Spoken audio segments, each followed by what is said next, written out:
Welcome to Not Milk Never Milk. Subscribe if you're lactose intolerant. In this video, I will explain how to wear a low-waist saree. First, select a well-fitting petticoat and a stylish blouse that complements your saree. Begin by tucking the plain end of your saree into the petticoat, positioning it at your navel or about 1 to 2 inches below for that perfect low-waist look. Make sure this initial tuck is snug around your waist, providing a secure and comfortable foundation for the rest of your drape. Next, let's create those elegant pleats. Gather about 7 to 9 pleats, ensuring each one is of equal width, typically around 5 to 6 inches.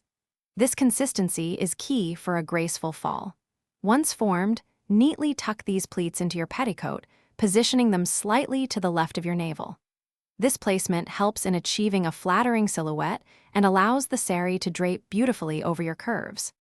Now for the pallu, the most expressive part of your saree. Take the remaining fabric and drape it gracefully over your left shoulder. Secure it with a safety pin to your blouse, ensuring it stays in place throughout the day. You can choose to leave the pallu open for a flowing, elegant look, or pleat it neatly for a more structured and sophisticated appearance. Both styles enhance the low-waist drape beautifully.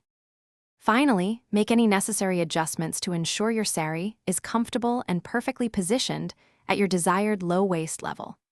Use a couple of extra safety pins discreetly to secure any loose folds, ensuring a neat and polished look. Complete your ensemble with suitable accessories and footwear that complement your saree, enhancing the overall elegance of your low-waist drape. You're now ready to flaunt your stunning look. Thanks for watching. If this was helpful, leave a like and consider subscribing. See you next time.